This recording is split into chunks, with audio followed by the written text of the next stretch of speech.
Thank you for staying with us. This is Journalist Hangouts. Day after day and month after month, the desire by Nigerians to emigrate or japa in the popular parlance increases. The United States Embassy in Nigeria said it interviewed more than 150,000 Nigerians, including 30,000 students who applied for visas to the country this year.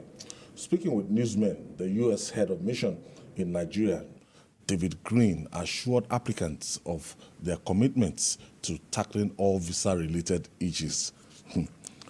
David Greene is not the story here, Jide. It's the number of people that want to leave the country.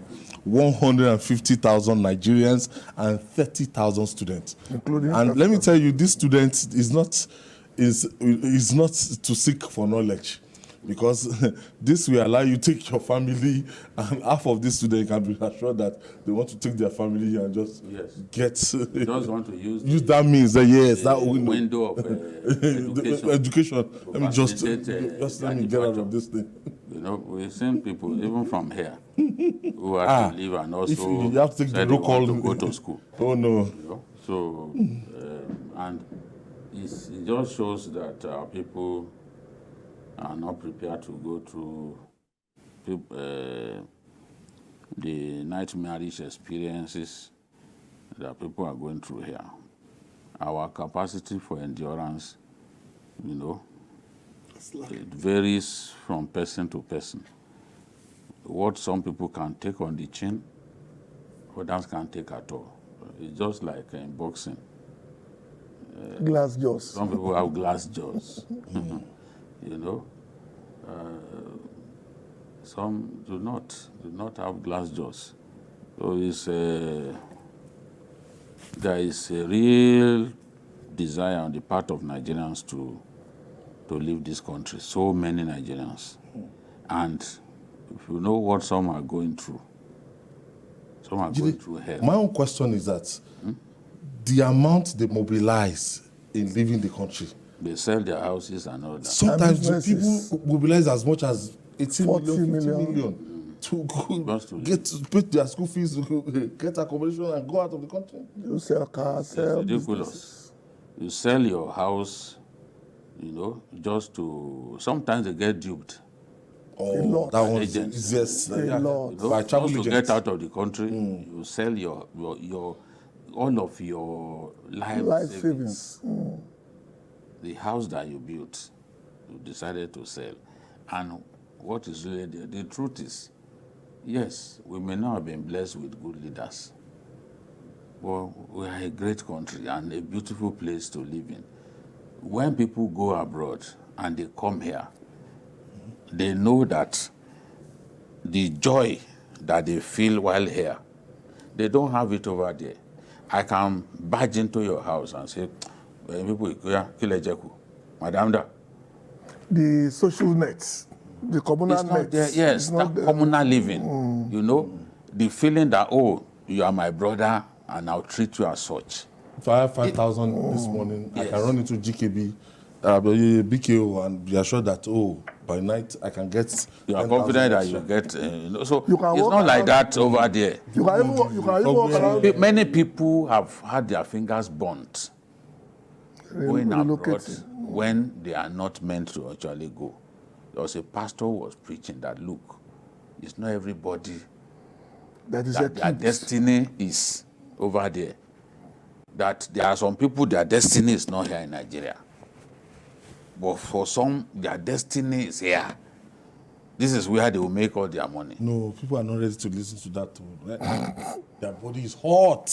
But at the end of the day, they do not see the makeshift tent. Yes. In Canada. And it's already recorded casualty. Somebody died. Yes. The cold. Yes. The cold. You are exposed to the elements. Yes. Because of what? I'm not blaming those who are leaving. I'm not blaming them. But I will pick Nigeria over any country of the world.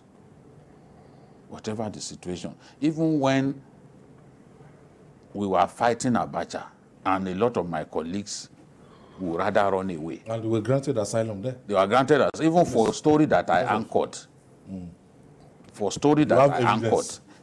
My own story that people contributed, somebody contributed just 2 paragraphs. He used it to get asylum in France. And I refused to leave. I refused to leave. In fact, to even get me to leave Kano, I had to see the clear evidence that they came for me. Because I walked past them to the inner office, and because I could speak outside, I had them asking my secretary, Shine Onako? Because you know, a newspaper, you don't see people's faces. If it is Not now. They won't even ask my secretary, just grab me. You know, I had to see that evidence before going to Jos to go and hide for 3 months. I had to see evidence. No, I don't want to leave this place. People fled abroad. I said, no, I will stay here. It's not something that just happened. Some people feel that, one is comfortable, that's why it doesn't want. When my salary was just about 1,000 naira, I refused to leave. So it's about, I don't believe that over there is the place for me. That's the way I've always seen it. GKB, I don't know, maybe you want to japa or it's just normal vacation you're going for. It's my normal vacation. I cannot japa at this age. No, this is the age. People go for the graduation of their daughters and everything under that pretext. I'll see my children once in a while. It's okay. Like you said, Nigeria is the only country where you can walk around without an ID card. And you are safe. Whenever I'm abroad, I'm very cautious that I must hold a form of identity. It's a cautious thing. And this is not because I hold chieftaincy titles. Within the axis of the Southwest, I'm relatively safe. I can call for whatever I need without even having to, which you cannot do abroad, essentially. Nobody. Because nobody knows who you are. And then you know whether you're a tricycle. What? You can wear what? So you can wear Usman Danfodio regalia. What? But you have to understand that those who do have to leave this country have reached the end of their teters. A lot of people I know who are dealt with COVID and are now being done without a rubber. Now by the elements. People who are very proud, who work very hard, who thought they've achieved everything in life, a good house, a good family, were dealt with during the COVID years. And now this new economy as reality are forcing most of them to relocate. Not because they like going abroad, because they see no hope in the horizon about whatever they want to do. And that to me is the key. So we have to understand the dynamics of why people need to need. But the human nature is very dynamic, because it's of two natures. You can now take yourself. Because some people will tell you in psychology that it's when you leave your comfort zone that you really discover what exactly you can be able to do at that level. So those who are going abroad, I wish them well. Well, those of us who have decided that Nigeria is our home, this is where we are going to make it legally, they will stay here. But I still have to let people understand, a lot of people going abroad have no choice. Because I know families who cannot tell you with certainty where the next meal will come from. And those of them have decided that, okay, fine. The best thing to do is get a new life for the children. Let them have a new opportunity. Okay, now I understand your explanation. I get that part of the explanation where you don't know where the next meal is coming from. But we've seen people with white-collar job, did they? Bank managers. Living over we told the story here now of a whole bank, the branch, the whole branch was dealt with. By the IT department. Yeah, everybody went to Canada. And you get there and you go and apply to go and be sweeping or get security men. Whatever or caregivers. And when people are, when Nigerians go to visit them or to stay with them for a few days, they become very irritable. Yeah. They can't stand people anymore. They complain at the slightest of it. Because look, over here you don't pay for water. There are many things that you take for granted that you don't pay for. Over there you pay. Everything your tax subsidized here. Here you do not pay tax that much. You escape taxation. You don't pay your Over water bill, they cut off your water. Over there, you must pay tax, and it's hefty.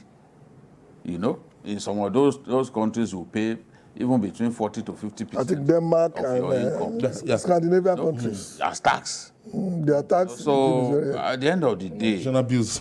at the end of the day, it's a wonderful country to be in. We will not join those who have made a career out of denigrating their country, spoiling the name of their countries, and always jumping at negative stories about their country, even concocting negative stories about their country.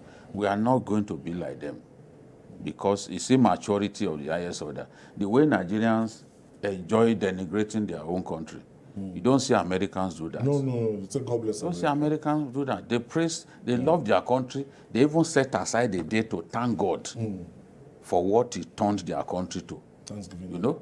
Yes.